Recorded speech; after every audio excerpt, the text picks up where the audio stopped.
Uy, pre, wala na tayong kanin. Humingi ka na. Only rice naman to, eh. Dali na. Ba't ako? Ikaw na, pre. Nakakaya. Baka sabihin patay gutom pa ako, eh. Ikaw na, kaya mo na yan. Wala, nakakaya ba naman? Kanin. Gagi, pre, relaxan mo. Hindi ka narinig.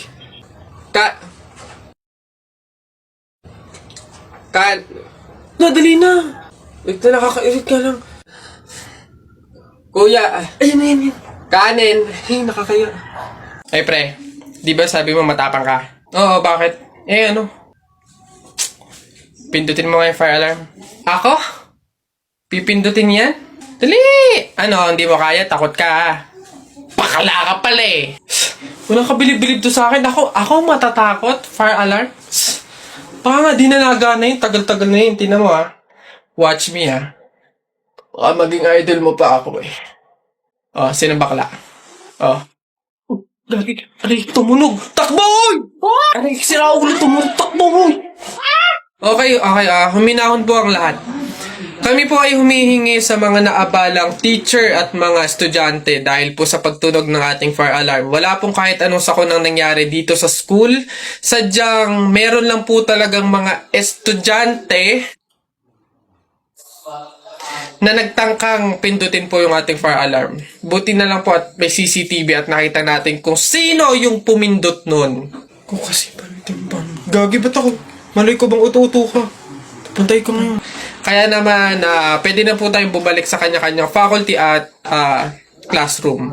Muli, pasensya na po. Pumunta ka sa guidance. Di ba? Bessie, tignan mo! Girl, nasa mall ka, wala ka sa palengke. Ano ba yung suot mo? Wala ka bang taste? Walang style? Walang fashion? Ano ba yan, girl? Ilugar mo naman yung suot mo. Baduy? Bakit hindi mo kami try gayahin, girl? Sosyalin, yayamanin, fashionista, ganyan. 2023 na glow up naman, girl. Habol tayo. Or baka naman, Bessie, walang pambili. Mahirap siguro, ganun, poor. Alam mo, girl, madami dyang mga cheap store, yung mga ukay-ukay. Try mong tumingin sa mga ganon. Para naman maging maganda ka at maging presentable yung suot mo. Ano ba yan, Bessie? Wala bang tricycle dito or jeep man lang? Paulan na, Ano ba yan? Paano tayo makakauwi nito? Oo nga, Bessie, hindi naman tayo pwede mag-book. Ang mahal-mahal ng pamasahe doon. Girls! Ay! Kayo yung nakasabay ko sa mall kanina, di ba? Anong ginagawa? Commuters ba kayo? Ay, kala ko naman kasi kung makapan-judge ko yung kanina. Naghihintay kayo dito na ng jeep, no? Tricycle? Kawawa naman pala kayo. Girls, next time Wag na wag kasi kayo man-judge ng kung sinong tao, lalo kung hindi nyo naman kilala. And wala namang issue pagdating sa pananamit. Kayo talaga. Sige na, una na ako Ito kasi yung sasakyan ko. Oo, tama. Kahit ganito yung pananamit ko, may sarili akong sasakyan. Sige, una na ako. Wait, sa ganyang pananamit, mag-commute lang kayo? Gusto niyo sumabay? Pwede ba kahit saglit lang? Siyempre naman, hindi. After nyo akong i-judge kanina na pampaleng ko yung suot ko and wala akong fashion, walang style, tapos sasabay kayo, wag na lang siguro muna. Bye! Ingat! Ay, wow! Ang ganda nito, girl! Pang outfit sa BGC! Buti 50 pesos lang! Eto nga, Bessie, mukha akong mayaman dito. Bigat. Hoy! Ay, kayo pala yan, Diyos ko! Nag-okay pala kayo? Akala ko mga branded yung suot nyo. Akala ko ba, girl, sosyalin, yayamanin. Ay, naku. Grabe kayo makahusga sa akin ng isang araw, O sige na. Again, ang buhay hindi nakadepende sa pera at pananamit. Mayaman, mahirap, or may kaya ka. Ang mahalaga, wala kang ginagawang masama. Thankful ka na nabubuhay ka sa mundong to. Ganun. O sige na, una na ako, Ito kasi mga pinabili ko, ang dami. Ingat.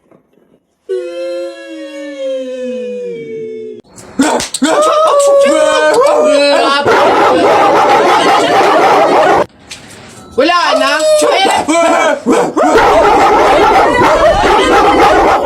Pakaingay. Sige, magpahabol kayo sa aso. Pag kayo mga nakagat at na-hospital pa kayo, hindi ko kayo mga sagutin, Ang babantot ninyo. Tara, buhatin na natin yung kabaong. Teka. Kamag-anak kayo, di ba? Hindi pwede. Pamahiin yon. Bawal magbuhat ng kabaong ang kamag-anak. Yung iba na lang. Kayo na lang magbuhat dito. Ikaw, yan, kayo. Ay, kami po. Ay, hindi po. Kamag-anak po ako. Pamangkin po ako niyan. Ay, ako rin po hindi kasi ninang ko po yan eh. Kamag-anak din po ako kasi kapatid po yan ni Papa. Ganun ba? Kayo. Kamag-anak ba kayo? Kayo na lang magbuhat nito, sige. Ay, kamag-anak ko din po. Tita ko po kasi yan eh. Ako naman, kapatid. Lalo na po ako po yung anak eh. Siya. Paano yan? Wala tayong magagawa. Kailangan sundin yung pamahiin talaga. Siguro, iwan nyo na lang yan dyan. May magbubuhat naman siguro kusa niyan. Iwanan nyo na yan dyan. Ayaw nga po, dapat talaga sundin yung pamahiin. Baka kasi may mangyari pang masama. Sige po, iwan na lang po natin. Po. Tara na. Bye, Nay. Bye, Tita. Excuse me. May tatanong lang sana ako. Ay, sige po. Ano po yun? Kaibigan kasi ako nung namatay. Ililibing na, di ba? Napansin ko kasi wala yung taga-sigaw. Wala ba kayong nilagay? Ay, bakit po kailangan ng taga-sigaw? Kasi di ba kaya siya namatay kasi pinatay siya? Nahuli na ba yung pumatay? Ay, ganun po ba? Hindi pa po nahuli yung suspect eh. O hindi pa pala. Ang pamahiin kasi dyan, para daw makonsensya yung pumatay dun sa tao, is kailangan pag ililibing na, maglagay daw ng taga-sigaw para sumuko na yung pumatay sa kanya. Sige po, ako na lang po, yung sisigaw. Ay, ikaw na lang. Sige, mabuti. Ayos, sige.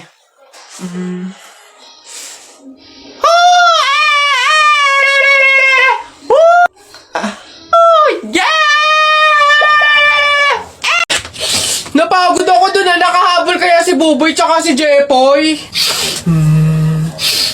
Ayan na! Ano, ba't ang yayabang nyo dyan?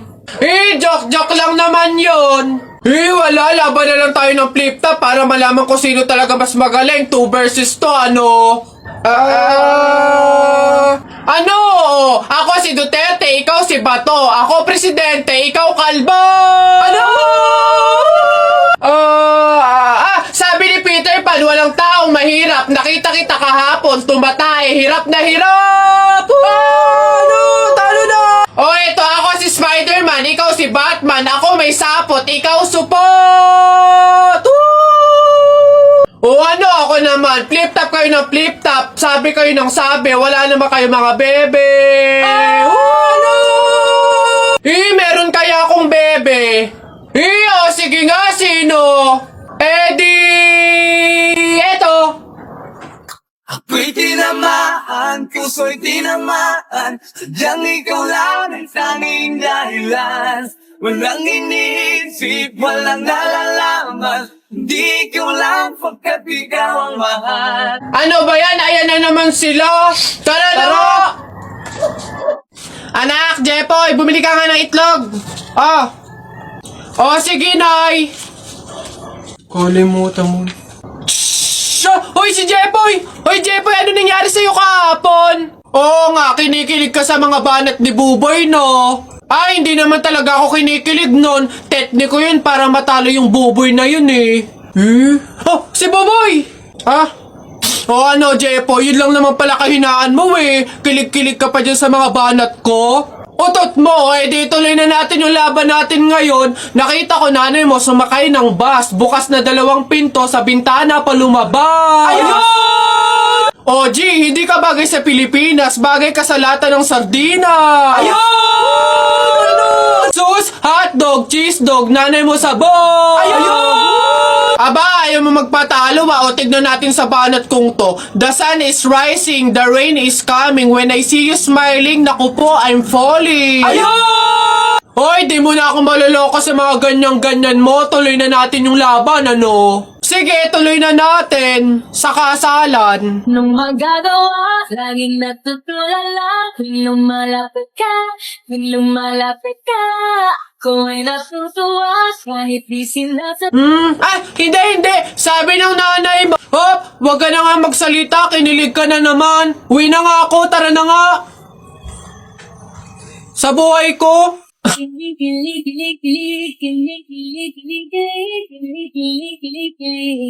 Ooh.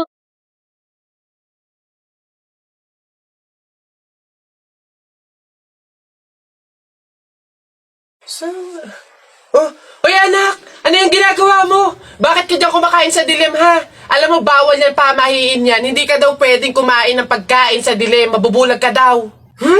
Eh, paano naman na hindi ako magtatago dito sa dilim para kumain? Eh, yung mga kapitbahay natin, wala nang ginawa na, kundi humingi nila ng humingi. Oh, wala na nga rin tayo makain sa kakahingi nila eh. Naku Mare, pasensya ka na. May dumating kasing biglang bisita sa amin. Nakakahiyat wala akong maipakain. Wala pa din naman yung mister ko. At saka hindi pa nun sahod. Baka naman meron ka dyan kahit anong pagkain na pwede maipameryenda. Sige na, nakakahiya naman kasi. Oo nga naman, Mare. Ako naman, naubusan na ako ng bigas. Nakakahiya namang ulit mangutang kina Ate Telay. Gawa nga ng 3 kabang bigas na yung utang ko doon. Baka naman meron kong maipahiram man lang dyan miski 1 kilong bigas. Sige na. Tsaka nga pala, yung ipapaulam ko sa mga anak ko, itlog na nilaga lang. Nakakaawa naman yung mga bata. Baka naman pwedeng pakidagdagan miski fried chicken. Dali na. Nako, Mare, pasensya ka na. Wala na rin kasi kaming nayakin yan. Ito Mare, baka pwede na to. Pasensya na ha. Paghatian nyo na lang. Yan. Salamat Mare. Naku, babawi naman kami next life. Sige, salamat.